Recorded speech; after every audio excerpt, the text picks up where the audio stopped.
important little touch by Eric Dyer. Oh, it comes to Divock Origi! He's won the European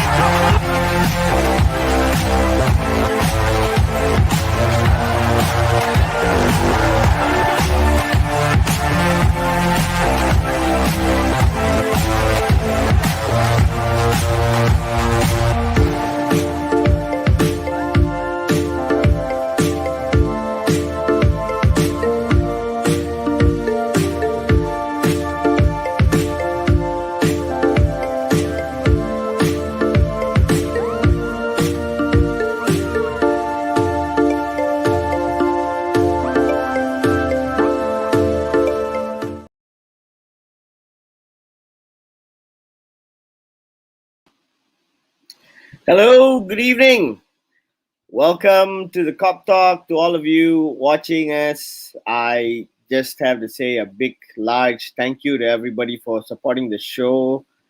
We've been going on for 19 episodes right now. We had one UCL special, so we're going into 20 episodes. And it kind of feels like 20 matches in the Premier League, and we should be topping the league. Anyhow, a large welcome to everyone again. We're the Cop Talk show by the fans and for all, where we talk about all Liverpool from the fan perspective. So we've got fans from Malaysia and outside of Malaysia as well, as you'll see today. So I'm without any further ado, please, if you guys have not done it yet, please subscribe to us on YouTube. Hit the subscribe button and the bell so that you get updates on all our new shows. And also, please like and comment as you continue to watch this. We're also on Facebook and Instagram and Twitter. I'm going to get the panel in for today. First and foremost, we've got Dave B. Where's Dave B in the house? Yes, Anna, how are you? Dave B, who runs the other show, Rumor Has It, talking about all football gossip and fantasy Premier League. So for those of you fantasy Premier League, please tune in to Rumor Has It. It's going to be every week. We'll post up the links of the show. We've got all the way from the UK. We've got Ben back with us. Hello, mate. All right. How's it going, guys? You all right? Thanks for joining us today. It was good to have Ben in, to have a feel of the Merseyside Derby there, all the way in UK. We've got Amir Razi from the TRJ fan club in Malaysia. How's it going, Amir? Yo, what up? Good evening to all of you guys. It's an honor for me to be with you guys here. Thank you. The pleasure is ours, mate. And finally, from across the border of Malaysia, going through a lot of COVID-19 tests, is Brian, all the way from Singapore. Yeah, COVID. Yeah. No. Please go. All right. Yeah, comments are buzzing. Ramachandran Pillai, thanks for watching us, mate. When are we going to get you on the show, Ramachandran? Drop us a line. Vignesh Maria, good evening. You'll never walk alone. All right. Mugundan, we're winning today. Whoa. Right at the start of things, we're winning today. That is the way to go. That is the way. Let's hope for that. The last time, one of the earlier shows Ben was on, it was the Everton, it was the Merseyside Derby, wasn't it? I think that was my first show, I think. Yeah, exactly. And Ben almost got that one right. Almost, and then decided to get two of our best player injured. Right. Anyway, hopefully we get better things on today. So anyway, you guys, without wasting too much time, we're just going to go on a topic that was midweek, and Europe, where we belong. The Leipzig Liverpool match review. Let's hear it here from Ame. We haven't seen Ame in a long while. And that's saying something, because Ben's been on the show more than Ame in a long while. So, Ame, what are your thoughts on that match? What was different? We've been in a struggle for so long until that game, and suddenly everything looked smooth. What are your thoughts there, Ame?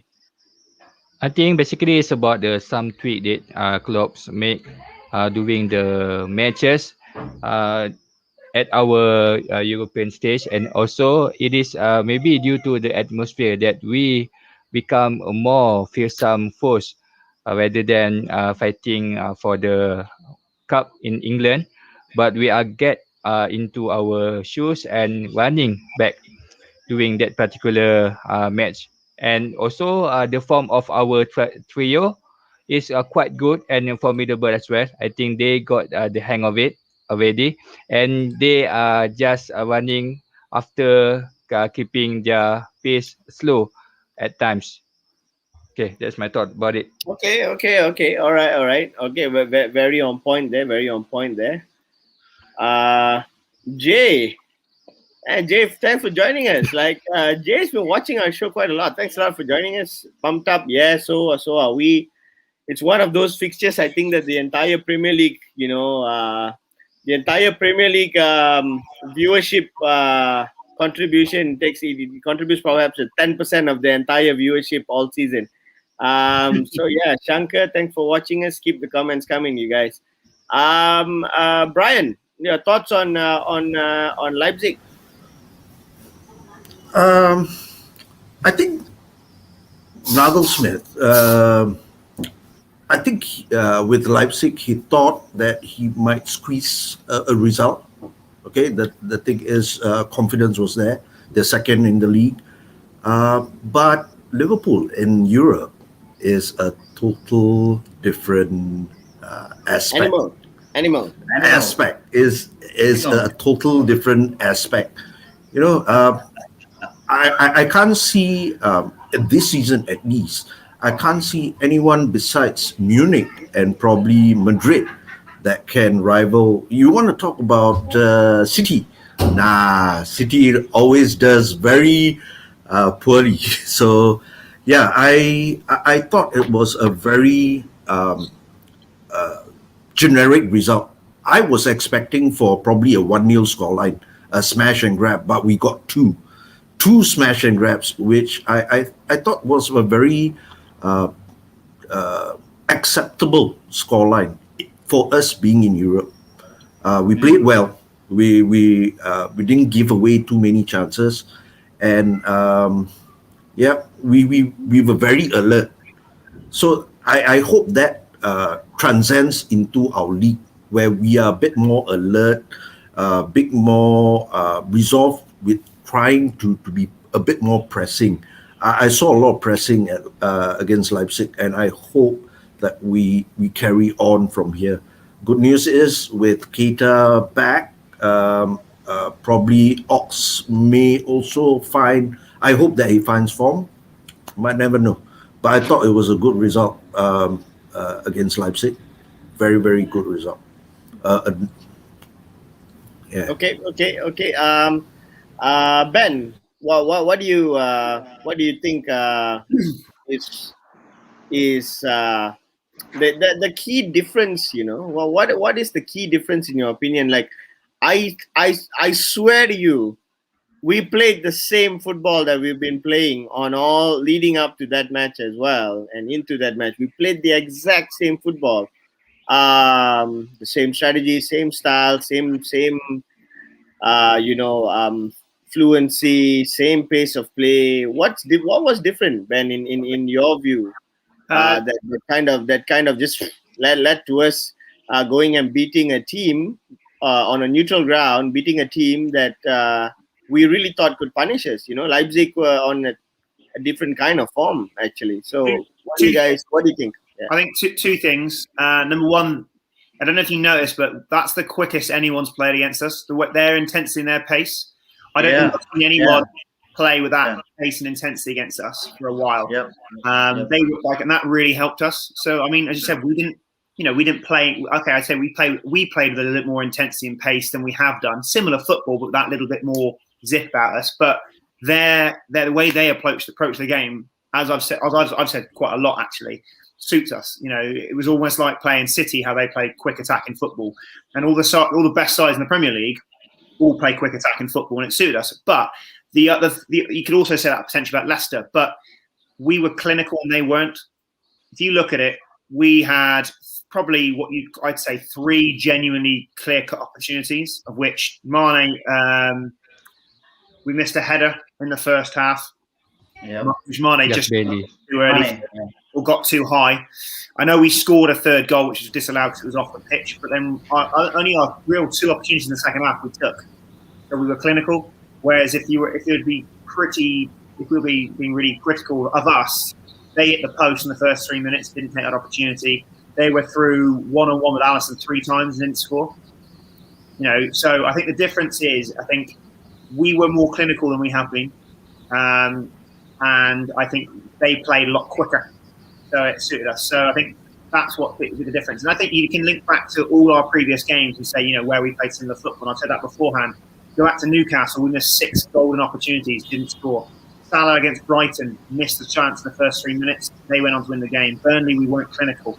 So I think that's the 2 major things. Is luckily the pace of the opposition played into our hands, but also we were clinical.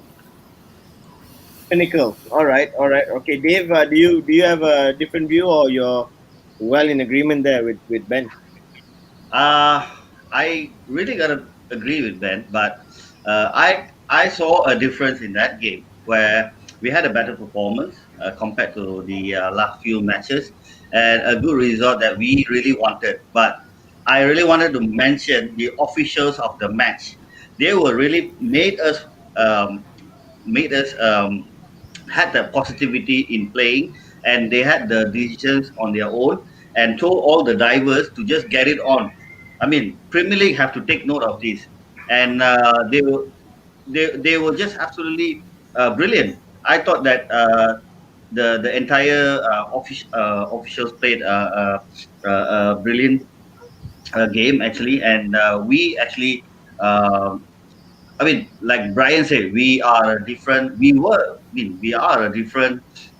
animal when it comes to European nights, and I was really worried about Leipzig because they had 4 wins in a row, and I was really hard. For me, it was really hard to understand how they actually defined themselves in the first half. Like they had to go 3-4-1-2, and then they were like. Had to go 5 at the back, and they were trying to press us. And like Brian said, Ben said, in a long run, this is the most pacey game that I've actually watched, and I think we came out well. And the other thing that we really played, we really had a good plan, and we really made a good traps, and that 2 mistakes from Leipzig. I mean, we capitalized and we scored that too. And even I said before, the away goal is the crucial thing, and a clinical finishing will be a crucial thing in Champions League. It's not like Premier League. So away goal was crucial. We had a good win. We are in a good momentum, and we are into the Merseyside Derby, and I'm looking forward for it. Okay, all right. I kind of agree with all of you here. In your views, and we've had like a few different angles of views here, all the way from especially with the officials. Yeah. I was really impressed with them. I think I can't remember when's the last time we took a quick free kick in England. Yes. In the Premier League, do you guys remember when a quick free kick was actually allowed by any referee in the Premier League? And I think we had 2 quick free kicks taken in Champions League, and the level of professionalism by the referees were like insane. That they were just out of this world. Brian, do you think that then because we were seen to be effective so what do you think? What do you think Klopp is going to do then? Because we were seem to be effective in Europe, same strategies, same kind of play. So you see, does that mean that that game probably gave Klopp that whatever doubts have been thrown at me from critics, from fans, from possibly even members of the club, is put to rest, and Klopp will probably think that nah, same strategy is going to work, and I'm going to go in, game out, same strategies. What do you think, Brian? There does that mean all that speculation and the critiques that we've been analyzing is out the door because hey, he made it work in Europe. So does that mean he's going to come back and say, yeah, I'm just going to go in with the same things? What do you think, Brian? Knowing Klopp, I don't think it's going to change. Personnel wise, who do we have that we can adapt to a different formation, a different setup? With Klopp and with Liverpool this season particularly, it's a very indifferent season. You could get away with some areas, and you could not get away with some. And with fans, it's hard to say that we are going to be believers. There are naysayers. There are those that are very critical. Serial winners. They want to win everything. So Klopp is going to have a very hard season with fans. Okay, it's going to be real hard trying to please every fan after the high expectations of last season. But I believe we are on the up, and with injuries starting to ease up, hopefully we don't get anyone else injured in the process. The likes of Jota, Keita. Probably Fabinho in probably 2 weeks, when they all start to come in with the new additions, Ben and Kabak, we might just actually pick up, So in terms of strategy, I don't think Klopp will change his philosophy, but as fans, we are always thinking, okay, what if he could, could he have done it this way, or could he have done it this way? It's not wrong of us to think that way, but I think that for the time being, Klopp has delivered what he has promised, and I think that it's we are due some confidence in him, irrespective of the results that are happening at the moment, some of which are not his own doing, circumstantial rather. Yeah, so I don't expect Klopp to change very much. Okay. Yeah. Okay, I'm just gonna go to Ben, who's probably not a serial winner kind of fan, but he's a serial Klopp fan. He would bleed for Jurgen Klopp at this point, I think. So Ben, now I'm objectively speaking, Ben. We've always we never knew with Klopp in terms of how things are gonna pan out and what he's gonna do, and he's gone in game out. I think the last 2 games since we've got Ben Davies and Kabak into the team, we've always thought that at least he's going to play Kabak and Phillips. He's still gone in with Kabak and Hendo.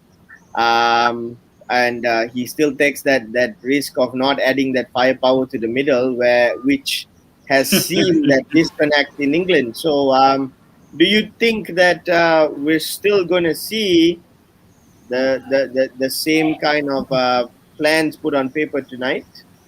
Before we go and review the game, we don't want to review it, preview it too much. But just on Klopp, do you think that he's going to be absolutely confident and not really feel phased at all? Yeah, I mean, I think he will stick with the same centre-back pairing. I don't want that to happen. I'd much rather, and I think at this point when the league's gone, and obviously Champions League is something we need to target. I still think we'd be better off chucking in 2 centre-backs and saying, you know what, let's play Phillips and Kabak or Davis and Kabak, and then playing Pendo midfield and then saying, right, well, we're going to go and outplay you anyway. So if you do score, it doesn't matter, we'll score more. But there's an interesting point that was made. There was a discussion with Henderson. I think it was after the Leipzig game. It may even been just midweek with Klopp as well. There's been 16 different centre-back pairings across this year. And part of me thinks actually potentially, they talked about as well Alisson's mistakes against City and Leicester being contributed by the fact that he's got a different back four in front of him every single time. So I think potentially for continuity, he's going to stick with Henderson. So I think just to try and keep that balance of play, he'll stick with Henderson and come back in front of Ali with with Robbo and Trent either side. But I think that's mostly for trying to avoid this whole chopping and changing, because I think that's been underestimated, and I've underestimated that, to be honest. This whole, Alisson making the 2 mistakes against City. Look, he is world class. I made another one. And I was thinking, where's that come from? He's never done that before. And I think I want to be balanced and go, look, Adrian got crucified, and I crucified Adrian for his football mistakes last year. But I did say that, as a goalkeeper, he's done all right. So I thought it would be true and fair to Alisson. The difference was Adrian had the same back four in front of him every week in, week out, whereas we had 16 different centre-back pairings. And I think we underestimate as fans the importance of that continuity. We spoke about how no Van Dijk, no Gomez, no Matip is important, no Fabinho. Well, if you all of a sudden go, right, well, Henderson's our staple in defence, and we found back with him, yes, okay, we are missing Henderson, and I'm a massive advocate for getting him back in midfield. But if we take him out of that and go back to Davies or Phillips, that's a 17th pairing. Yeah. And then you're then delaying yourself one more game or 2 more games of getting that continuity and that sort of security at the back. So, I think Klopp is probably looking from it and going, well, I need my goalkeeper to feel confident. He's the best thing in the world. And if he's not confident, it's going to affect him. I need Trent and Robbo to know exactly what is expected of them going up and down the wing. And they, I know they've only done it for 2 games. Don't get me wrong. I'm not saying 2 games will build security, but this will be their 3rd game together. And then, the longer that goes on, the better. Now, admittedly, if he suddenly thinks Davis settles in and everyone gets used to him, chuck him in. And Nathaniel Phillips has been out of this world compared to what I thought we could have been this year. Don't get me wrong. But I just think he will stick with Hendo for that continuity and trying to keep that balance and confidence for the other 3 that I think people don't realise. People talk about Trent's game being hindered or not playing as well. Well, he's had different people on his left and doesn't know exactly what's being covered behind him. Amount of times last year where Gomez would get bail Trent out of trouble because Trent being come up the right wing and Gomez just slotted in, and Hendo used to slot into that position. So I think he will stick with him at the back until Fabinho. I think that's a good point. Fabinho coming back. That's when he will potentially do it. I feel harsh for Ben Davis because I think I work with a Preston fan, so I've got some quite a good insight into what Ben Davis is like. And he sung his praises and was like, he's brilliant. He's really, really good. But I just don't see a young Kabak being played with him straight away. No. Yeah. Totally.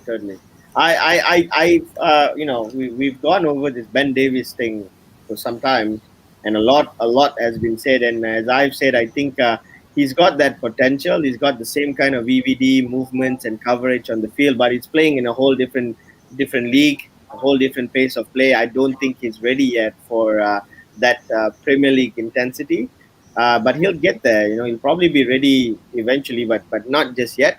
So you're right. We can't play both Davis and Kabak at the back immediately. I think it's worth looking at like Phillips at best, and good point. And maybe when Fabinho is back, that's when we're going to get it. So probably when we're going to actually see. No more makeshift centre backs, and we're going to have, our midfield all solid again. Some comments here, Syed Farid. What about PSG? They are on fire this season.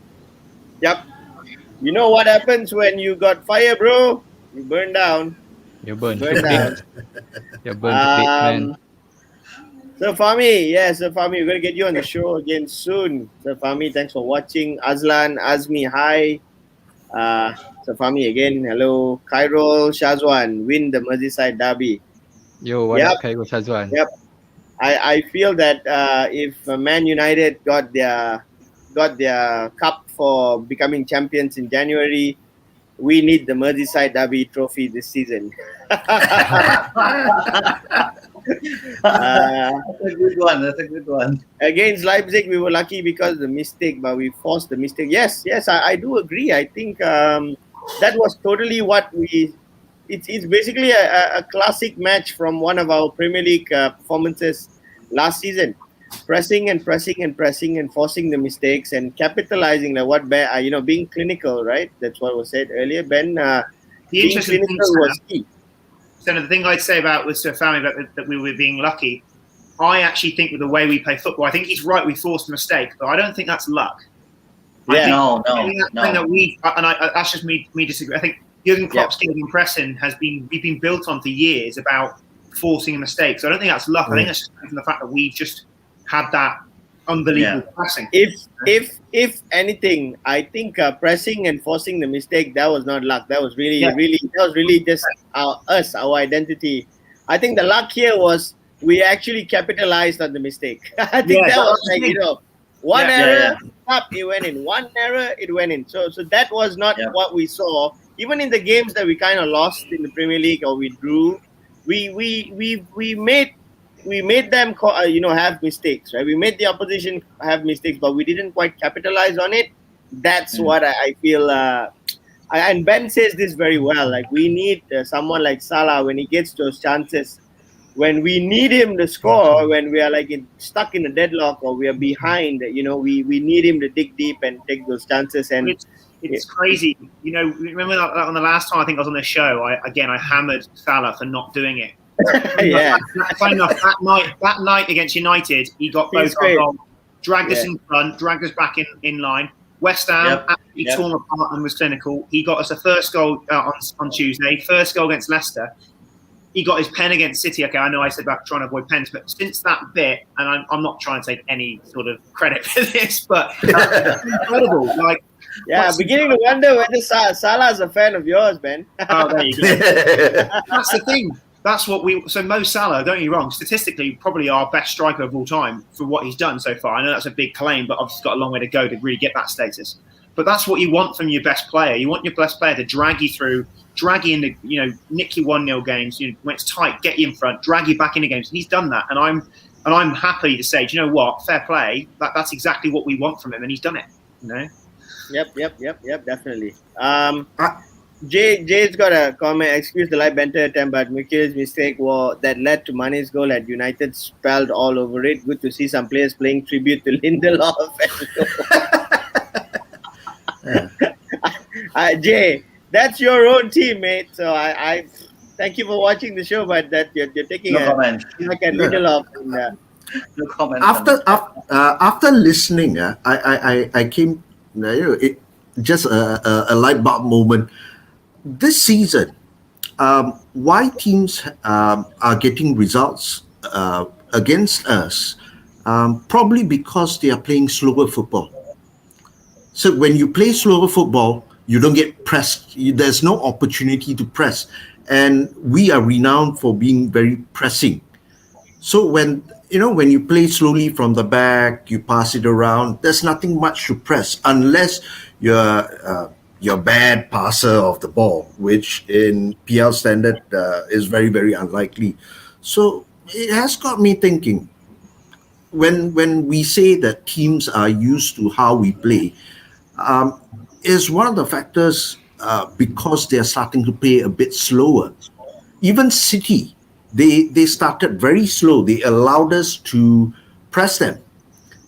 And then thereafter, when they started to find gaps, that's when they started to punish us. And the thing is, it's not a City of the old whereby they go gung-ho getting the result. They were very, very meticulous from the back up. So I don't know. Maybe this season is also different because, yes, teams are starting to play games a bit slower. That is not to our way of, or doesn't give us the opportunity to press, maybe. Press efficiently. I think, I agree with you. I think Pep's worked out something. I think, and again, last year for City was at the end of a little run. So they had 3 unbelievable years of playing the style of football that Pep sort of brought into the club. Last year faltered. They weren't as clinical. It didn't work for them. And what he's done is he's gone away and developed a different style of football. I don't know how different, but I agree with the pace thing. There definitely seems to be a bit more, as you said, meticulous about things and building up in a different way. And I think that's what we might need to do going forward, is develop a different way of playing. I'm not saying it's not a massive change. It's a very small change. But you definitely saw it against us, and the fact that whenever we've played City, it's been helter-skelter games, really quick, really fast games. sides, we nicked goals on the break, but battered them, but nicked goals on the break. Whereas it was very a slow build up, and it was the same when we played them at the Etihad. It was a very slow game. It wasn't like the rock and roll football because of the way they played. And I think, that's the sign. And I think Pep Guardiola is a bit of a fraud, personally. That's a different conversation. But he's developed a different style of football, which we can't break down. And it'd be interesting to see what we do going forward and how we counteract. I know we've had injuries a bit different, but how we counteract what we're going through. Yep.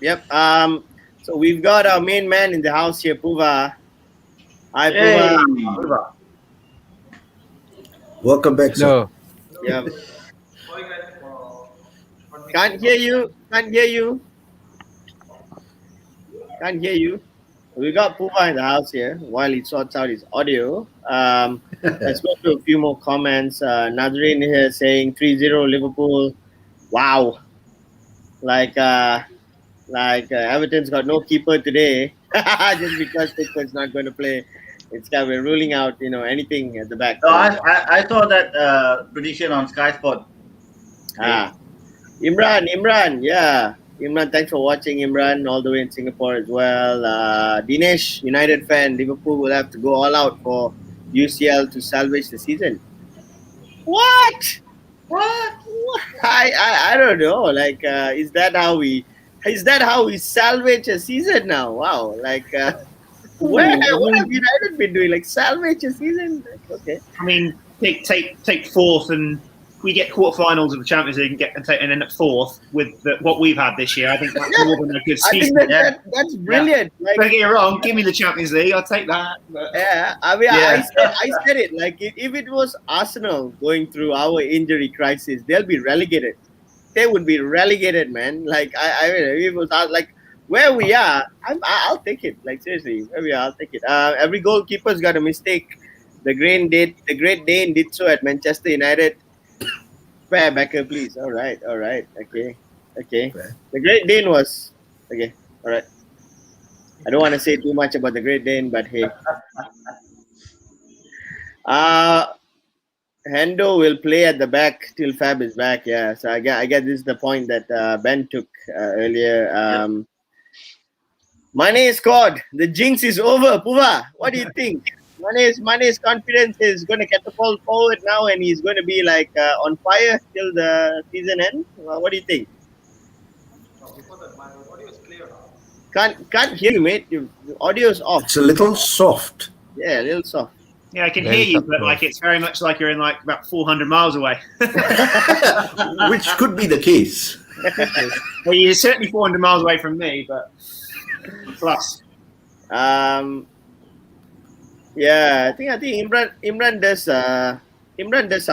says something very good here.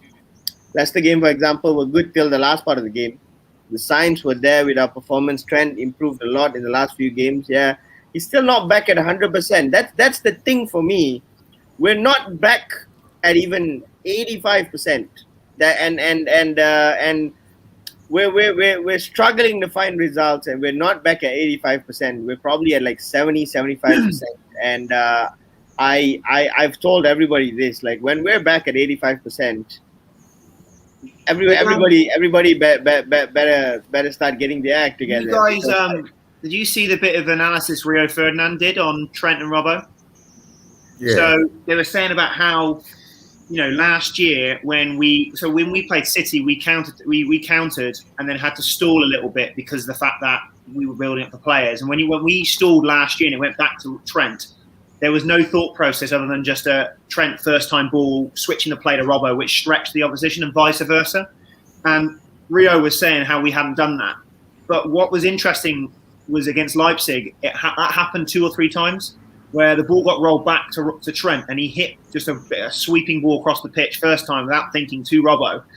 And lo and behold, it changed the whole dynamic of where we were playing. And I thought that was the first time I'd actually seen that. And it was actually a really insightful thing for Rio Ferdinand to pick up on. That's why he's paid the big bucks, I guess. But suddenly you saw that. And then Leipzig, I'm not saying, as you said, we're not back or anything like that. It's a case of a building up. But that was the first time I've seen that in a long time where, without thinking, they just naturally played that switch, and it just meant we were so much more dynamic in our play.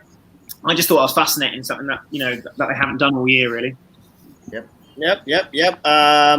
So Puva, Trent is back, Money is back. I think Puva sorted out his audio for now. Can you hear me? Yeah. Yeah. Hey! Welcome back. Finally back. It feels like we lifted the Premier League after 10 years. Okay. So what was the question again? Yeah, do you think that Mane scored, his jinx is over? He's gonna be spearheading us forward till the end of the season. And then Ben goes on and says, Rio kind of made a point that that creativity signs of Trent, in opening up the game, the signs are back as well. So after the Leipzig game, what do you think? Yeah, the signs are back. No doubt on that. I think he was right about it. Regarding Mane, I think whether he score or he never score against RB Leipzig, I think he loves to play against Everton. So we can say we can expect a goal or assist from Mane against Everton, because the man loved to play against Everton. I think his goal tally and a goal statistic against Everton speaks for it. Yes, I think we were crying for the creativity from our right back Trent Alexander-Arnold. I think we slowly started to see that from him. And I think against RB Leipzig, I think he was good compared to Robertson. I thought Trent Alexander was better. Mm, he was making all those forward runs, and then tried to play 1-2 with Firmino, tried to play 1-2 with Salah as well from the flanks. So I think the signs are back.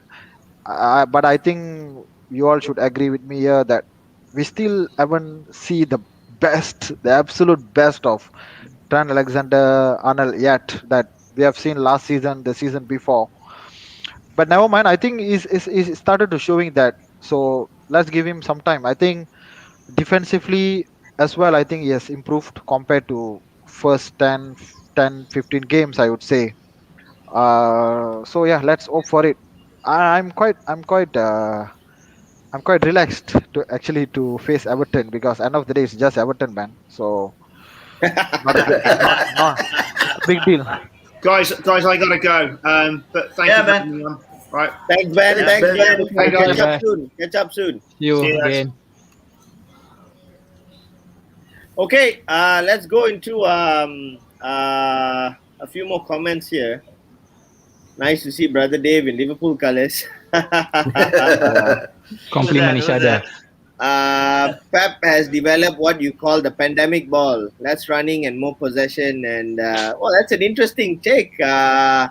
We'll probably discuss this on another show. That's an interesting take, actually. Yeah, that's really, really, really. I really agree. There is a very big difference between City 2 seasons and even the early part of last season and then this season. Huge difference. Definitely. And we will probably have that analyzed on another week, either Footy Talk or even maybe ahead of our City game. But I think that's really a large, huge talking point there of how the dynamics have changed, and how their season and the backbone is running on the backbone foundation of Riaz, Cancelo, and Foden. Right, those guys are really are doing things that are unthinkable for City this season. Without them, their dynamics were really poor. So we'll talk about that in another game. But let's go to Salah. Let's just do this. But too bad Ben had to leave us on this topic. But he like what Ben said on the last time Ben was here, he made it very clear that what we need from Salah is to really score when we need him to. When the team needs you to score, not when we're like 2 goals ahead, not when we're like 5 goals ahead, taking penalties. Okay, sometimes to break deadlocks, you've got a penalty to take, you deliver good, but we need you to really be in a position to take the pressure away, and he's been doing that actually. Given the results, of course, but he's been doing that since the United game, digging really deep, making the difference where it counts, and that being a top player for us who scores goals. He still requires a lot of chances. He still requires his fair 3 or 4 attempts before he does do that conversion. But we've really seen him dig deep this season. Everyone will say that Salah just having another ordinary season that he does scoring. He's going to end up scoring 20, 30 goals. Our results have not been great, but there is a sentiment that Salah has been delivering differently, delivering nonetheless. Agreed, but delivering differently because he's delivering where it counts. We don't get the points at the end, maybe, but he has been crucial in times that he has scored. So I'm beginning to think that this is the season he's proving his doubters. After saying one season wonder for the last 3 seasons, 3 seasons in and out, 1 season wonder, or 2 season wonder, 3 season wonder. They can't call him a 4th season wonder. He's proving his doubters this season.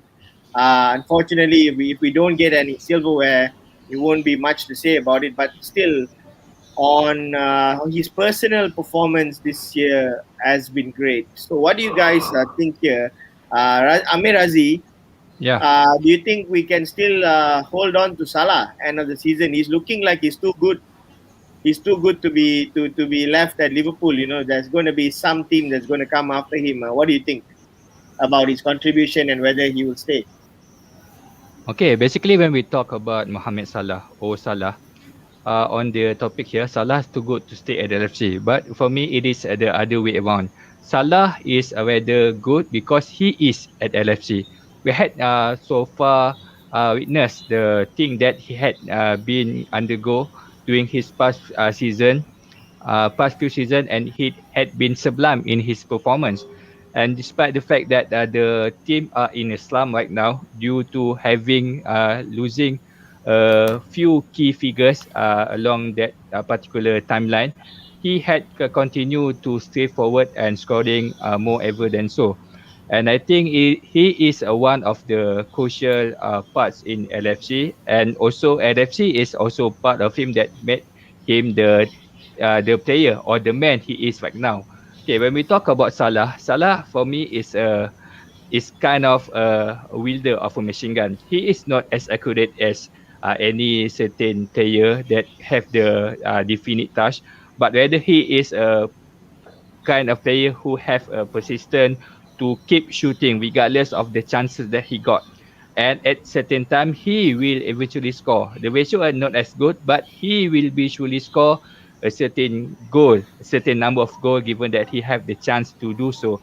And also by going a few past season, and we can surely know that the performance of Mohamed Salah is consistent, and the team that we are going against is constantly putting pressure on him. And during the first season, he managed to score 40 something goal, and now he managed to score 20 goals. And the pressure that the opposition keeps putting on him is quite immense. And they eventually, when they have him slip by, he will slip stream and score whenever he got the chance to do so. And whenever we talk about Salah, it is perhaps the best for him to stay and make himself a legend, a living legend at LFC, at Anfield to be precise. Okay, all right. Brian, do you agree with Amir there? He made a good point. Salah scored 40 goals the first season. His goal numbers have declined, but he's still top amongst the ranks. Is that the reason that maybe in the world football we still don't. The only people talking about Salah leaving are unfortunately the people in England. And a lot of that, Puba will agree with me, a lot of that, and we are the biggest critics of Salah. Although we love the guy, we're the biggest objective critics of Salah. Salah tak It's salah. among the Liverpool fans who are saying that Salah is going to leave. Okay, you don't hear it across Europe. Dave B runs a show about rumors. The rumor on Salah has not come in. But is it because of what Amir said there? You're not scoring 40 goals season in, season out. You're not of that talked about stature of the Neymars and the Mbappes and the CR7 and Messi once upon a time. You know, he's not even. You don't hear a lot of chatter about on Salah as much as we hear on Haaland, on Erling Haaland. Well, what sets Salah apart? But he's still been in a team where he's catapulted the team to great success over the course of the last 2 seasons. So what do you think here, Brian? What is it here with Salah? There's nothing much to say about Salah. He has delivered whenever he has or there is a need for him, and it's more evident this season than the previous 3. But there again, 118 goals in 186 games is an absolutely astonishing statistics. What I don't personally, I don't see Salah leaving this season. I don't know what the rumors are. Sometimes, rumors are created to generate numbers. So I personally don't think Salah will leave at the end of the season. Whether he's too good for Liverpool, the answer is no. Liverpool is a collective team. So he's part of the setup, which means that he, like the rest of the winners, serial winners, are good. Okay, absolutely, genuinely top class for LFC.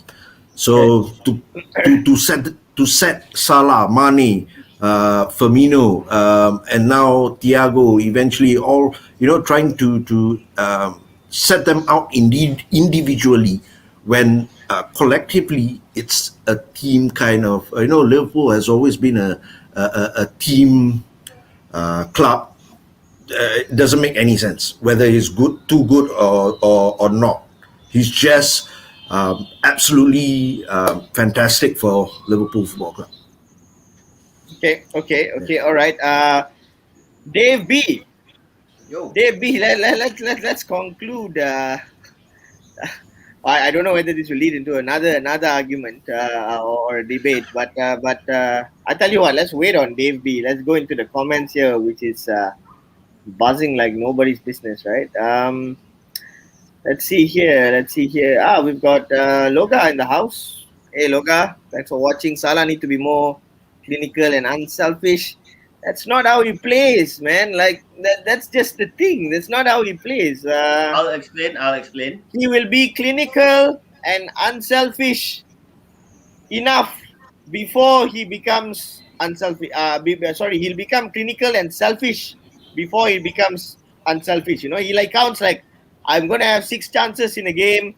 4 chances, I'm going to be unselfish. I'm going to be selfish. 2 chances, I'll be unselfish. That's just like his mojo. Just sell off Salah. Salah is not too good for Liverpool. Eventually, Liverpool is too good for him. Body language is a clear statement. Okay. He's flirting for a move, I'm sure. A matter of time. Nope. Salah too good to play for another team. Wow. Cikgu Mizi, thanks for watching. Cikgu Mizi is one of our prize winners. Those of you who want to win the prize, please stay tuned till the end of the show. The prizes are already ready, so we'll be shipping them out in the coming week. It took some time, COVID-19, you guys. So Salah should stay. I think the era of top players eventually getting recruited by Barca Madrid is over. La Liga is not where it used to be, and it is getting to the point of being overrated.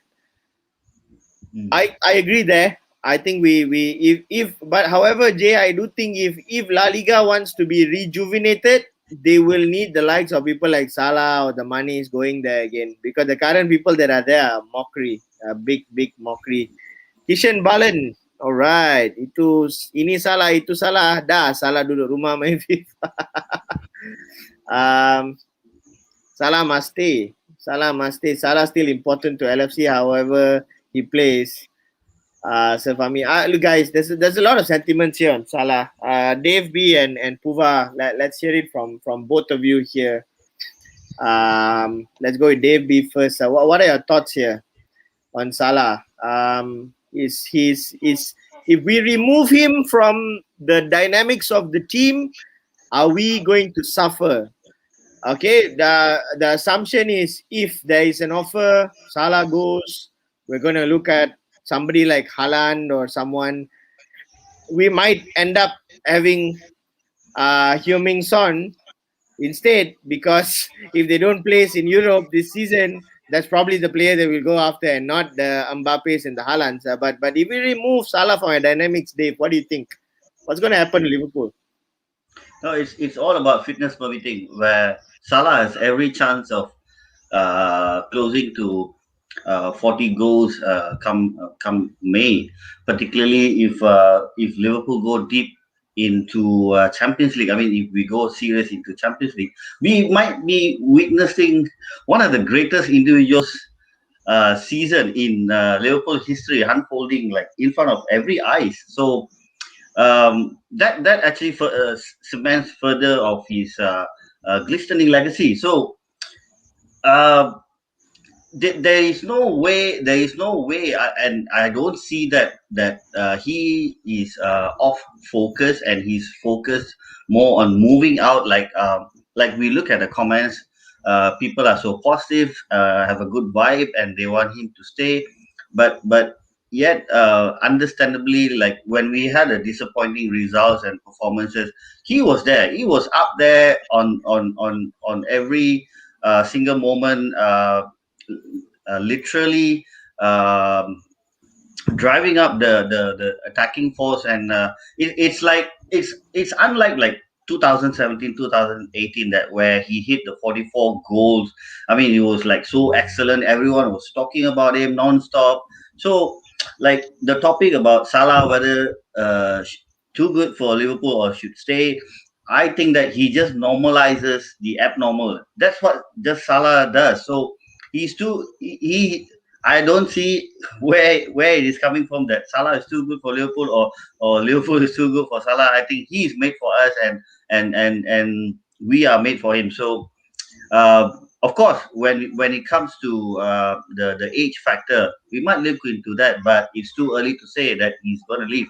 And people are talking about bringing in Mbappe or Haaland instead of him. As I particularly want to say in this show that there is no way. Of course, fans would love to see all these big stars in, but that is not the way. That is not the way the FSG and our trading works in Liverpool. So the fans should stop hoping, but we should look at the reality and look forward and keep supporting the team and stand behind the manager and the players.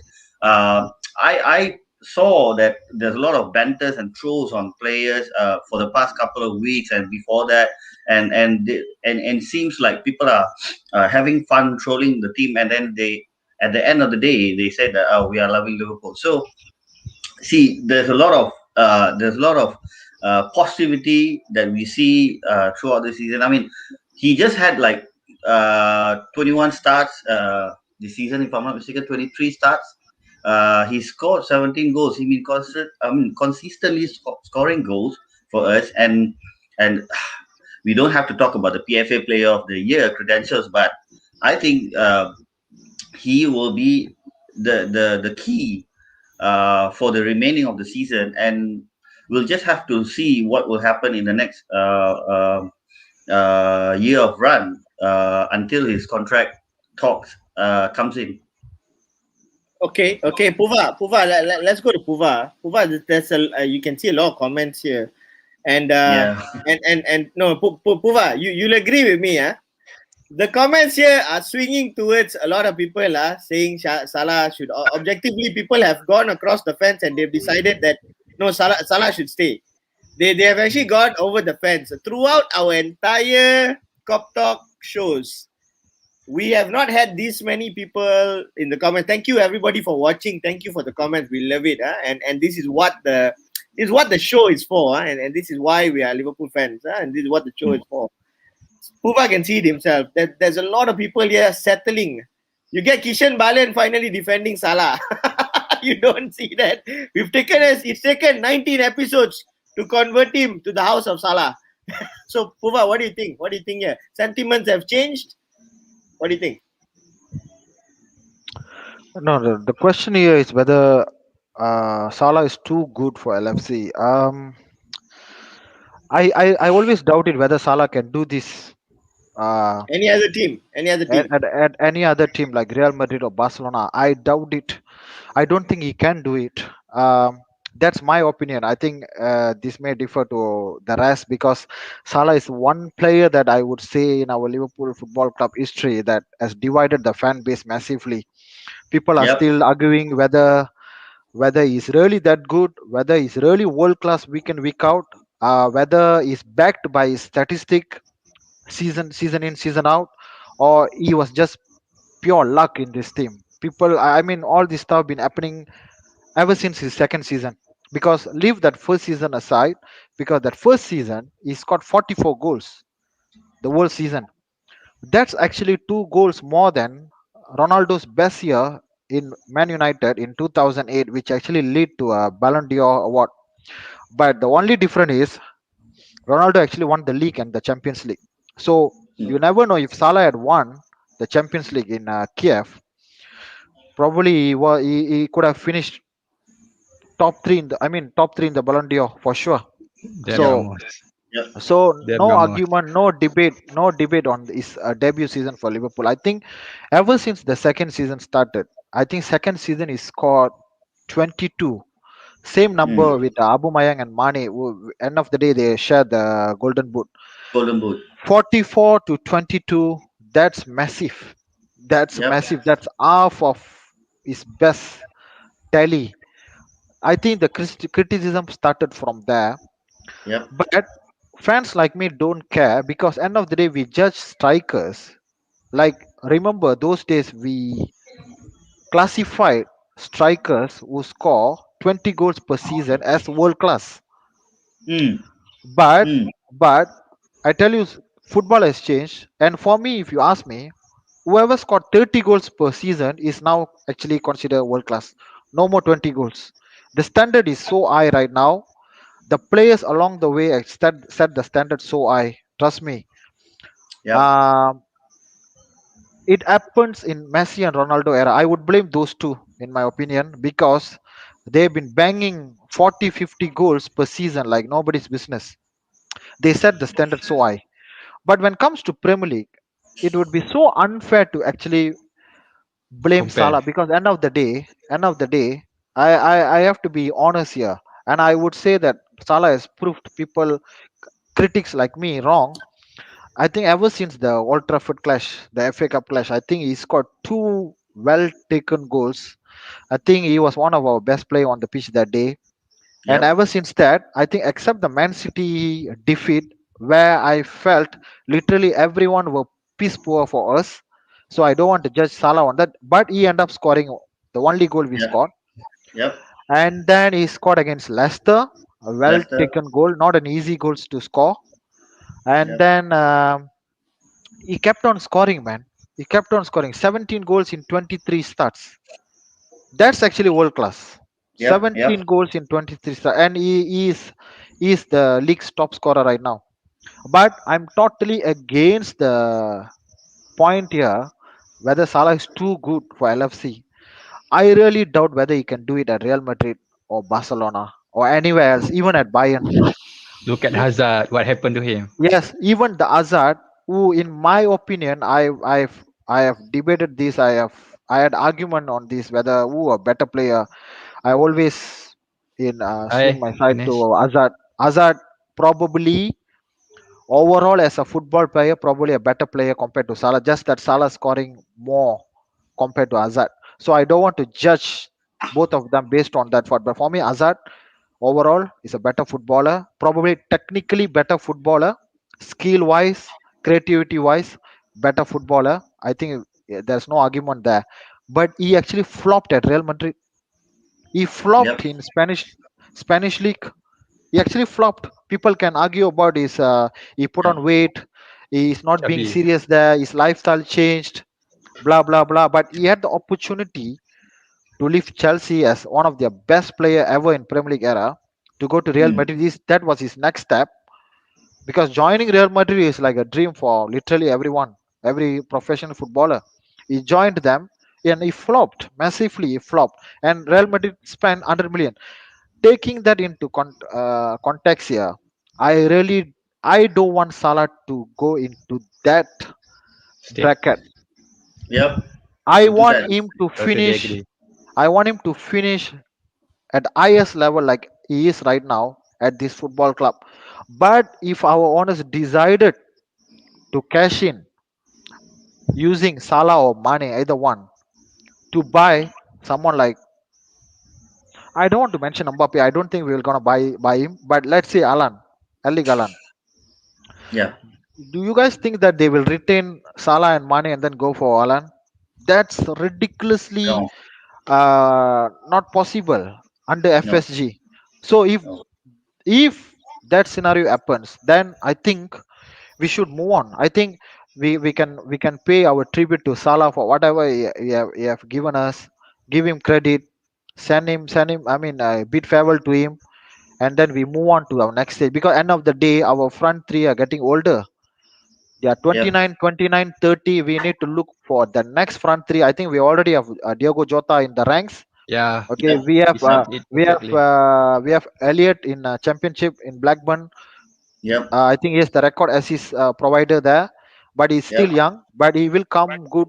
He will come into Barely, our front three barely contention 17. soon. But we really need a proper number nine, all in, all out finisher like Erling Haaland, in my opinion. So if let's say Klopp demanded someone like him, and the FSG go with an idea, we need to let go Salah or Mane, then then it's a different ball game. If you ask me, I don't think Salah is too good for LFC. I think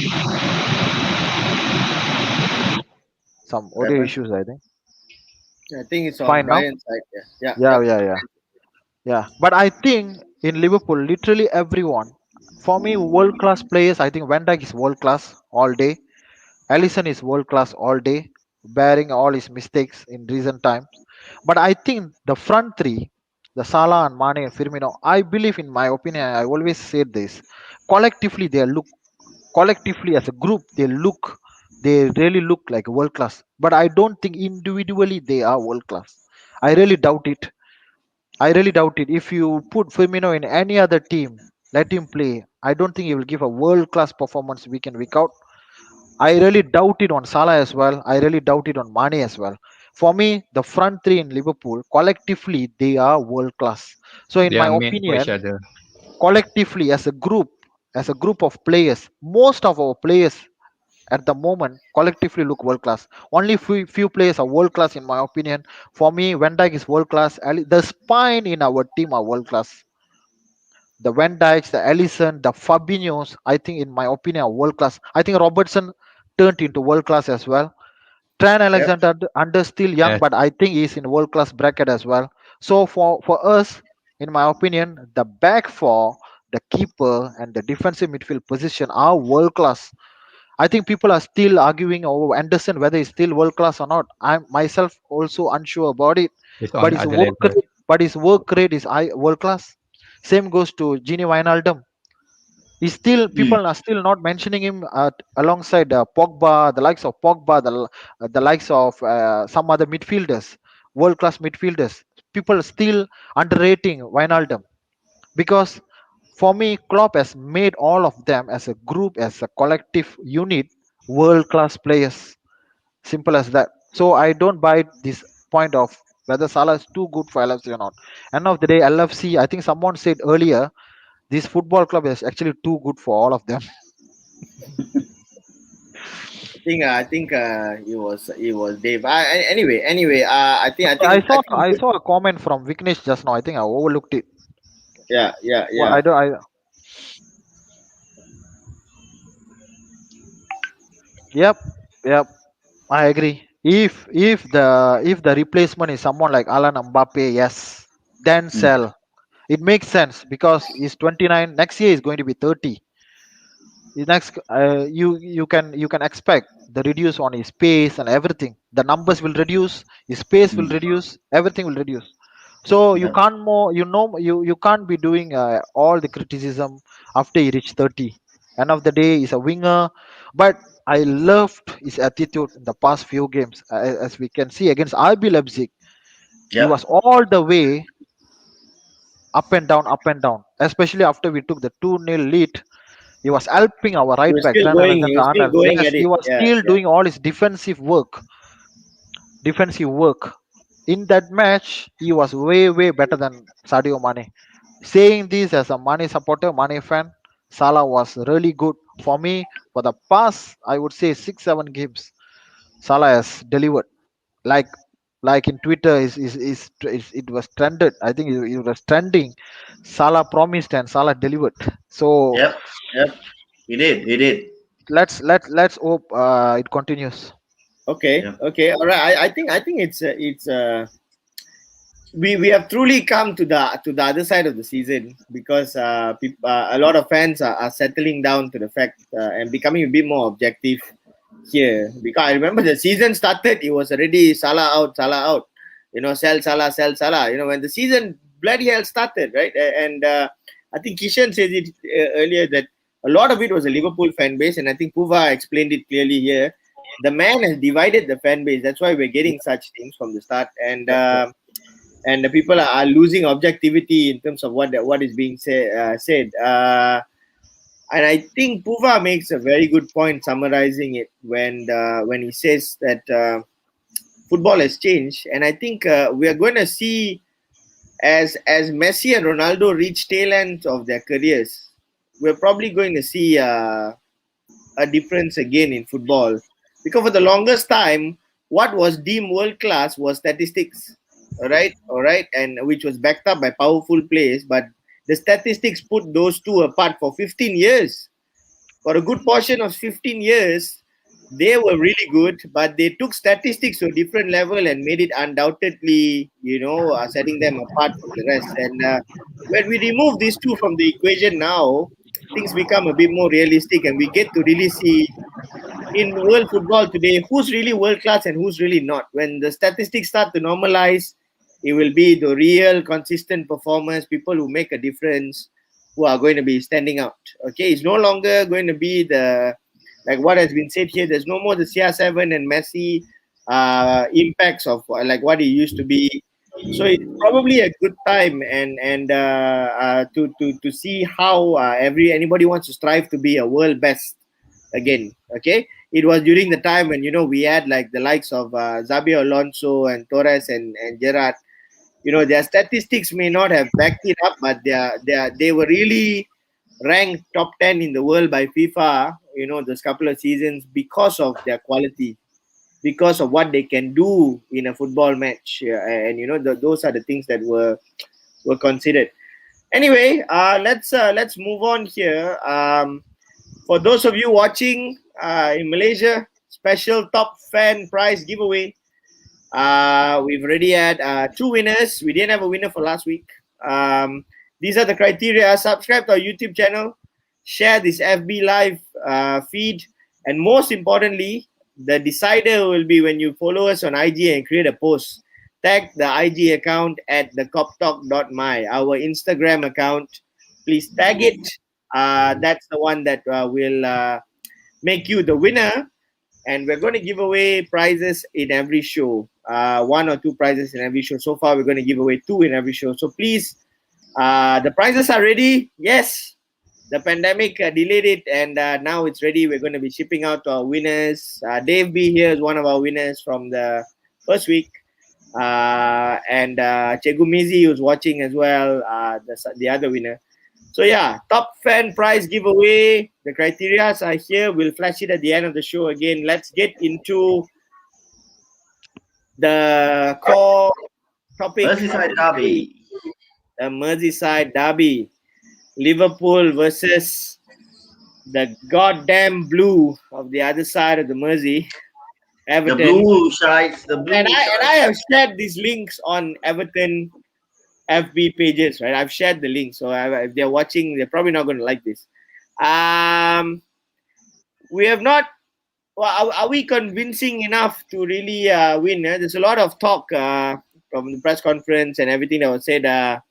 Klopp has been here, seeing through 5 different managers at Everton.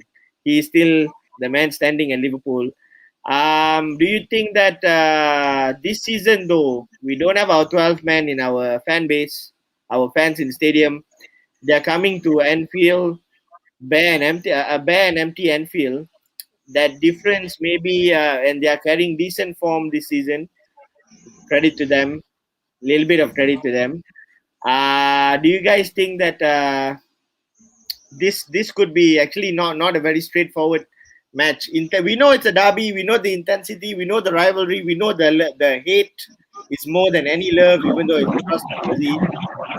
Brian, what do you think here? Do you think that we've got to go in humble instead of going in with our collars up? We have to go in practical. I got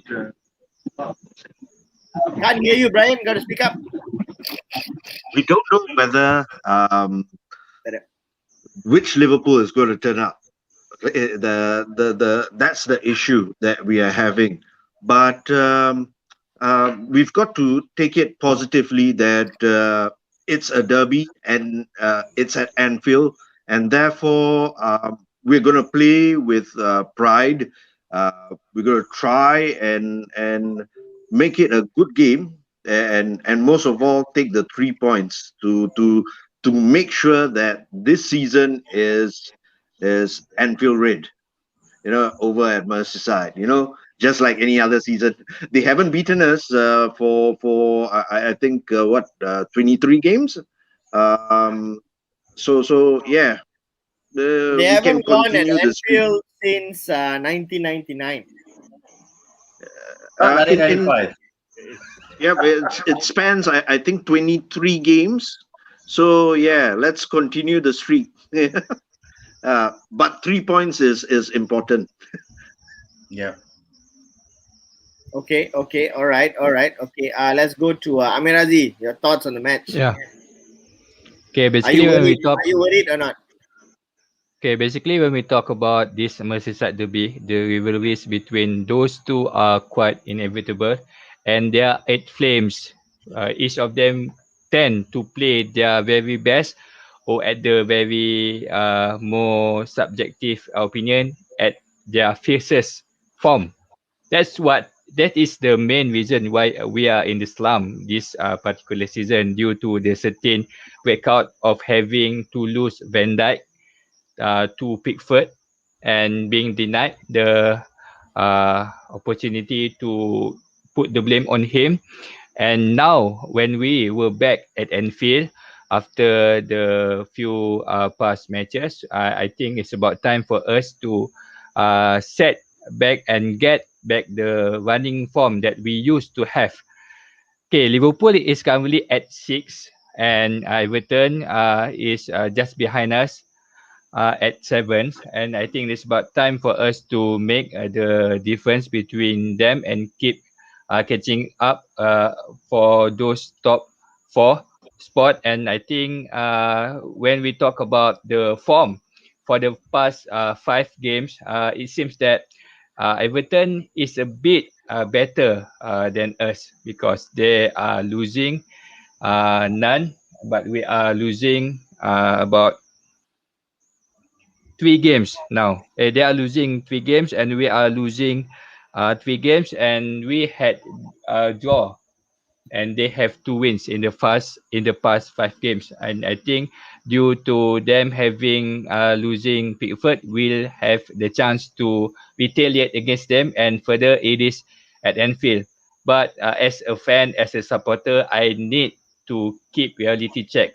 Whenever a dam is broken, I repeat myself, it is quite difficult to build it unless you are given enough time for the construction. So Anfield is that particular dam for now. Okay. All right. That's quite objectively said there. Thanks, Amir, for that. Dave, you're someone who has lived in Liverpool. You've lived there for a number of years. What do you think here about the rivalry going into this match? What do you think the Everton fans will be thinking? They finally got a shot at beating Liverpool at their own game. I think I said that some time ago. I watched his 2006 Merseyside Derby. Gerrard got sent off in the 18th minute or 19th minute. I think it's 18th minute. Gary Neville got an own goal before the break, and when that own goal went in, the fan base, I mean the Everton fans were furious about the own goal, and they just lost the plot. They just lost the plot, and we went into the second half, and we just went on top of them, and then we got the win. I think if I'm not mistaken, it's 3-1. Goals from Luis Garcia. Harry Kewell was the scorer. And then it was Tim Cahill who scored for Everton, and I was right at the top end. And I think I said this in one of the UK based show as well. The atmosphere of this, of course, we know that it's a huge game tomorrow, and then in the event of the first game where it might be playing on the player's mind right now, but I'm sure that Klopp will talk to them, and I really hope that Carlo Ancelotti will try to reduce the aggression from his side. And if we get our basics right, then we should be able to come away with 3 points. But my only worry about this game tonight, I mean, I'm not jinxing it or even being negative, but I'm just worried about Thiago and Kabak could possibly see a red, because we know the aggression that they both actually can put into, and we might be, they might go on target actually. I think they will target Salah or Mane. I mean, Everton, despite being shy, but I think that they are quite close to us in the league, but they will enjoy targeting our players, especially those brilliant players, if they had an eye in before the break, or in the first 20 minutes or 25 minutes. But uh, the intensity when I was there, and there was crowds, it's different from what we see now, with no crowds, no pressure at all. There's no what do you call, there's no swearing from the rival fans, or even from the home fans. So I guess that it's going to be an even game. It's going to be an even game, but I just hope that we put what happened in Goodison Park behind, and just get the way we play, the Liverpool way, and get the 3 points at right of the final whistle. I think I kind of share some of what Dave has said here, and the thing here is the Goodison Park match changed our season. That was it. Yeah. That match happened. I think everyone can agree. That match is And to be exact, to be precise, Everton has the the worst record in the what do you call, the fair play, and they are one of the dirtiest team. I mean, we know Everton being dirty all this while we watching. I mean, we are not watching football for 1 or 2 years, but this season they have the dirtiest record, and they are not up to what I think Carlo Ancelotti could do better with the amount. I mean, the number of, I mean, the name of players that he has in the team. So, I mean, talking about Everton just being the reason why our season slump is, um, that leads to a lot of factors. It's not only Everton players and the way they play, but to the officials as well, the way the VAR is actually operated. I don't want to go deep into the VAR because it's going to take another 1 hour or 2 hours, and I'm going to go burst on that. But a lot of factors actually contributed to the issues that I won't say it's a slump, but I would say that the issues that we are having right now. But with that particular problem that we see even with that less resources, I thought that Klopp really did well. Keeping us up on top six or top four this season. I mean, we are not like in the mid of the table or even down at the 17th or 18th of the table. So uh, that's for me good enough. Good enough with the minimal resources that we have, and we are right there. And if we get a win uh, right after tonight, and we go all the way, we can push for the top four and look into Champions League seriously. I mean, the season revival will be definitely happening. Okay. Let's go to the comments now and see what has.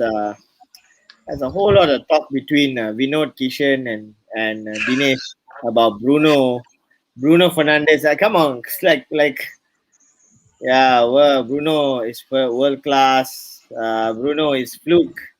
He's nowhere world class, but Keane is more prominent. But or Keane more prominent than him. Bro, is this Cop Talk or Devil's Den? That's why. Bruno stats and goals. Where is this coming from? Good to see. Good to see fan base going a bit wild. You need to see the Tanabal, trend. Genie is the other version of Seedorf and Edgar Davids. Wow. Good shout. That's a good shout there. It's like wow. Dear Copa, if you have followed LFC for 30 years, these little down peanuts. That's all. Case closed. Cheers. Yeah, thanks, man. That is Yes, that's Ganesh, practically nice it talk. is. Ganesh, I tell you what, Ganesh, come into the show, join us. Yeah. Come and join us on the show. You've been really following us, and we appreciate it. Thank you for making time for our show. Jasnesh, Liverpool easy win. I can't even remember last time Everton beat Liverpool, 1999 at Anfield. I just want to win. Imagine scenes when Everton finally beat us at Anfield. They'll make their own Merseyside trophy and call it theirs. Tricky game. Calvert-Lewin back form. Liverpool centre back has to be on top form. I really think today will be a test. I think today is going to be a good test here on what we're going to do. Jay, back from injury. Allen and DCL, I doubt they will be up for game play. Liverpool should have enough in their locker to put this. We always know we have enough in the locker. Whether we have enough on the field, bro. That's the that's what held us back. Let's go to wrap up the show to move to predictions. Let's hear from Puva on his 11, and then we go to predictions and we wrap up. Puva, who do you think is going to line up today, or same lineup as the UCL match, or what? No, I think before we go to the lineup, but in my opinion, I think in world football, this is probably the most one-sided derby game in the last 2 decades. I never seen a football club has been so dominant, beating their city rivals consistently season in season out, like how Liverpool has done to Everton. And some crazy stats I've been reading since yesterday. Everton's last win, as we all know, that it was 1999. Campbell's goal. Steven Gerrard got sent off in that game as well. The teenage Steven Gerrard, the two-footed Steven Gerrard. Remember? So that's one stat. The more amazing statistic here, in the 21st century, Everton actually only scored 14 goals at Anfield. And another stats, they have conceded 13 goals to Steven Gerrard and Divock Origi alone. Yep. It's Ridiculous. It's ridiculous. it's miserable to be a blue at the moment at Merseyside. And trust me, another statistic: David Moyes is their most successful manager when it comes to this Merseyside derby. And trust me, all he got was 7 draws out of 12 visits to Anfield. No wins at all. Only 7 points at Anfield, and he's the most successful Everton manager in this Merseyside derby in 21st century. That's how miserable Everton are. And as a club, we all know that they never won anything since 1995. So for me, I always relax playing against Everton. The probably only person I would be worry facing is Ancelotti, in my opinion, because Ancelotti as a manager, I think he has his pedigree, and I think his 1-to-1 is 8-8 statistic with Jurgen Klopp. Not so, not so like one-sided. I think they have met 8 or 9 times. I think they have Quite decent, three quite fair, three fair, wins Quite each. decent, yeah, quite decent. Yeah. Yeah, it's 3 wins each, and I think we have all the motivation to win today. I think we all know that that Everton clash at Goodison Park changed our season totally. Like I think Sana mentioned it earlier. I think we have lost Van Dijk for the whole season.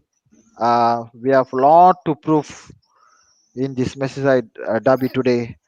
Someone need to do something for, I mean, against Pickford today. Please, please, someone, please do something. I don't mind if someone punch his face and get sent off. I don't mind. Um, Only but after we lead. so 3 points is a must, and I think we will. I have a feeling that we're gonna win comfortably today. I know it's a derby game, but I think we have. I have a feeling that we will go with a 2 or 3 today. Yep. My lineup prediction would be the same back four as the last 2 games. That's Endo and Kabak as a centre back pairing. Uh, Midfield, Genie, Thiago, probably Keita. I don't know whether he will rush Keita to the game. I don't know whether Keita is fit to face Everton or not. I'm not so sure on that. People are saying is not well. He's fit, but he's not well. That's the reason why he never traveled to Germany. But I would stick to the same lineup as RB Leipzig and Leicester game. Just that I want to see Naby Keita in the bench. Um, I want to see Shakiri on the bench. These are the players that will come on later on, like in 60, 70, 70th minute. So I would stick with the same lineup. Means the back four, the keeper. I think Ellison is fine. Like Jurgen Klopp confirmed yesterday. All these rumors, Ellison is not fit again. Ah, I think Adrian got excited and he posted in Twitter that as if he gonna start. Unfortunately, he's not gonna start. It's Ellison. Um, Mind the game, midfield, mind game. I think Thiago, Gine, and June's gonna be our midfield as well, and the front three, the usual front three, straightforward. I think this team is good enough. Like someone said, we have enough. We have enough in the locker actually. Just that we need to do it on the pitch. Let's see. This is my lineup. That's okay, that okay. Loga's comment was a good point. I would actually play Nat Phillips Mm. and Kabak on the centre back, just because of the reason for the aerial duo with Calvert-Lewin. Calwell Wayne. And okay, you want me to go with my lineup since I'm already talking? So Yeah, I'll yeah. go Line with up on screen. Why not? Why not? Go for it. I'll go with Allison. Instead of, I mean, a lot of people say that he won't start. He's not in the training, all craps. But he just showed up. So Allison, I'll put Kabak and Phillips there. The reason why as I said, the aerial threat from Calvert Lewin. I'll go on with Trent. Yeah, no issue. Robertson. I'll go with Thiago Jones and Anderson if that pairing, Kabak and Phillips, get into that. Um, for I'm their waiting brilliant for Pua to react to your front three. no, for the brilliant for the brilliant records that Origi has, I might want to start him and get Bobby into the second half. For luck purposes. I know I you're shaking the head. I know you're shaking the head, but I it's just can't. for the sentiment of the records that he has Uh, against Everton. let me tell you that I'm very sure you have changed your mind ever since you saw the video, right? Origi scored some belters in the training, right? He did a he did a lob. I think he lobbed the keeper and scored the goal. I think this is how Origi actually earning his place in this Liverpool lineup. I think he's giving his Pretty absolute much. best in training, which actually earns his place in the team and play like a championship player when comes on the pitch No, when we it's don't really have to. required. We don't have to go to the rest of the matches where he don't score, he don't get into the lineup. But this particular match, he really has a good record. We can see from 2017 he got that goal, the fourth goal, if I'm not mistaken, fourth or third goal. He got that 1-0 win at Anfield, and he scored like 2 goals last season against them. So for that sentiment, I think he Okay. has a good record. Okay, but I tell you something, you're gonna make both Mina and Keane as one of the best centre back pairing in the world football. Trust me, you're gonna make both of them gonna pocket Origi today, no matter what. Yes, Yeremina is out. Yeremina is out tonight. Sadly, Yeremina Puva. is out tonight. Sadly, Puva, Bina is injured. He's not playing. he's injured. Otherwise, he would Yeremina have is out stand the tonight. chance. So it's gonna be Keane and who else if Mina is out? Who's the centre back? Mason Holgate is a right back. Is he a centre back or right back? He's a right back. Holgate right can sit in. Can sit in, yeah. Yeah. Well, no I matter know who. Mina is not ready yet. He won't be ready for the next 2 weeks, which No. I thought was sad. He should have started. Well, no matter who's injured there, who's starting there, Origi gonna make them world class tonight. Trust me. I appreciate him. He has done his work. He's I contributed. really hope you're right. I really hope you're right. Dave, your prediction, Dave. Before we move on to Ame and Brian and Puva and my predictions. Your prediction. I'll go with the crowd. Actually, I'll go with the crowd. It's going to be an easy win for us. Easy win. I'll back Puva's sentiment as well. I mean, I'll be a bit eased off for this game, and I'll go for 3-0. Wow. Okay. Mirazi. Okay, basically for the lineup, it doesn't make my concern at all. But I have a high hope that I can finally see Hendo at his original post and kicking the ball. Bro. High five, virtual high five. Yeah, I want that too. He is the missing piece that we had been longing so far. Hendo at midfield, not Hendo at centre back, man.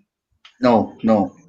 Definitely and not. For me, winning 2-0 is my prediction for tonight, and hope we can secure the good 3 points. Okay. All right. Our journey to top 4 starts now. So every 3 points is going to count. Brian, your prediction and final thoughts before we wrap up. I think it's going to be the same formation against Leipzig. Origi may come on in the 89th minute, and you might never know. And score to goals. Sentiment. I used to throw this comment. Puva, tell me. I think 6-7 episodes.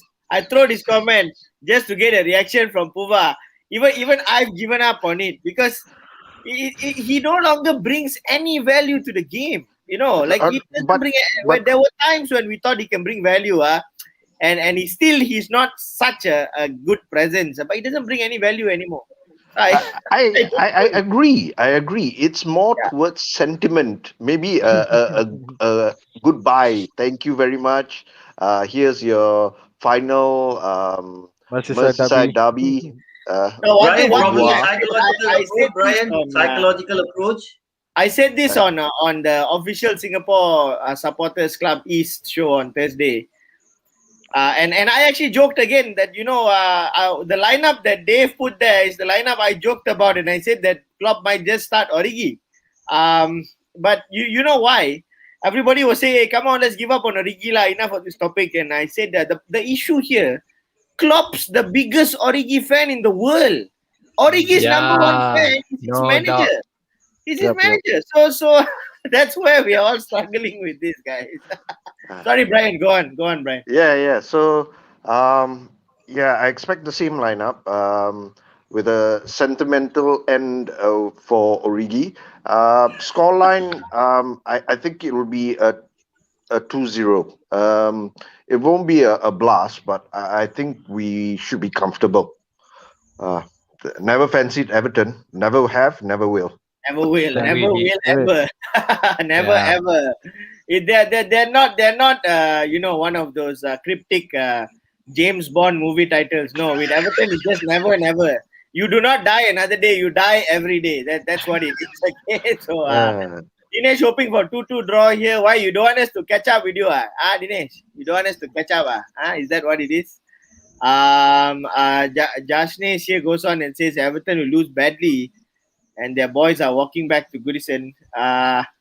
Pickford must be thanking the heavens that there are no fans at Anfield tonight. Seriously, I swear, Jashnesh. I don't think Pickford is starting either, is he?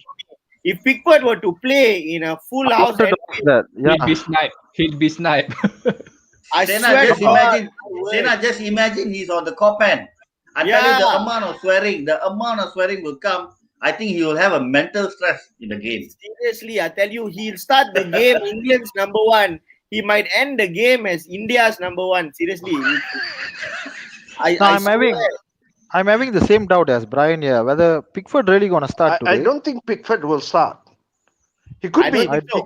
He could be on the bench. I think over the week he played, right? He played over the week. In the midweek. He played. He played against Man City. Yeah. He played against Man City. Yeah. He should start then. He should. Very, very, very likely. Kishan wants to go at Richarlison's face. Can Klopp sign him for a few hours? I don't know about this. Trent Kabak. Yeah, so Kishan's turning into a perfected fan because he's getting the lineups the way Klopp gets it right now. I wonder whether it's because of his fantasy Premier League. He's getting it right nowadays. Do you want to know what he do? I really wish we can see Ben Davies, Vinod, but I don't think so. I think he's still a bit far out. But soon. I mean, eventually at some point, I hope so. Tanabal 2-1. Wish fans would traumatize. Ayo, I really mental machine. I really hope so. Backline Godfrey for Everton.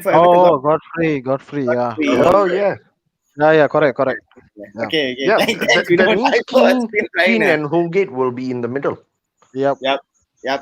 Jay so called it out the same thing. Yeah, Ben Godfrey at centre back. That's right. Okay. Puva, your prediction and then mine, and then I guess we wrap up, guys. 2-0. 2-0 Liverpool win. 2-0, fair result. We just want a fair result in the end. 2-0 in my opinion is doable. 3-0 and I don't know whether we can do it or not. But the precision of last season for 3-0. 2-0 current form capable, right? In my opinion, in a derby game, 2-0 is considered comfortable win. So and now Mina is missing. Mina is missing. For me, Mina is important for them alongside Keane. I just hope Gorigi don't start. I really hope Firmino starts. Kill off the game by 60, 70 minute. Please score 2 by then.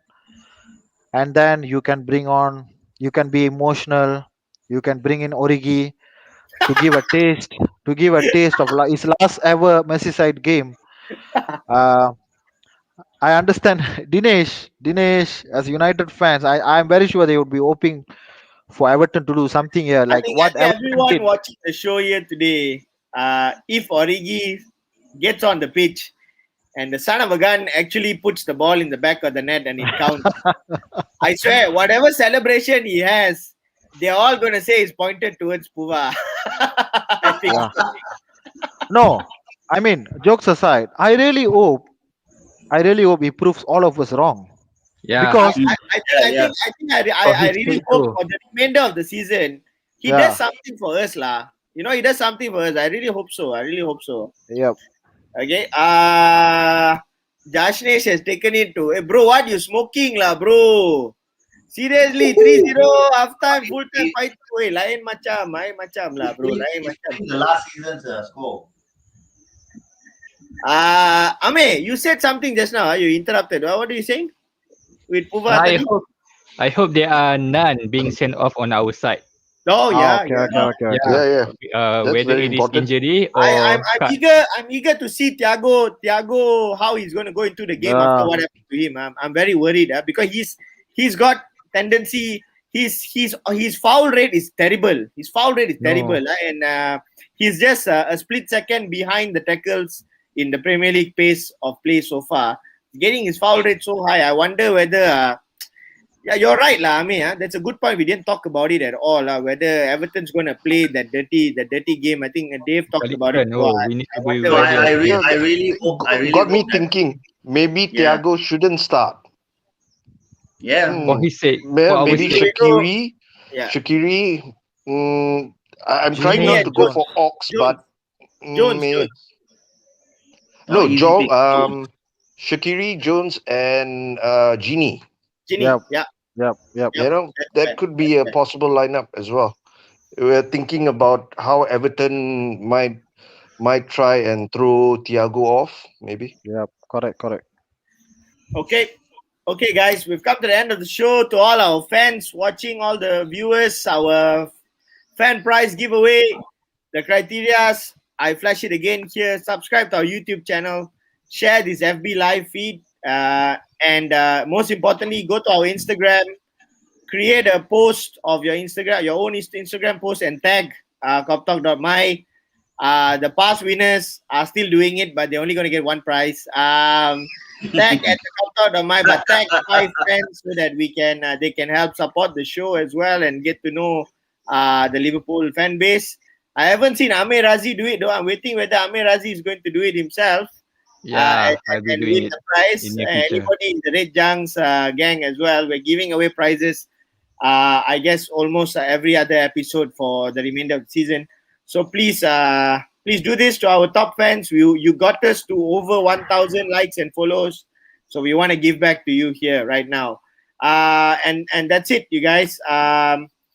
Thank you for watching. Please follow, like, and subscribe to the KOPTALK.my on YouTube and Facebook, especially. We are also on Instagram and Twitter.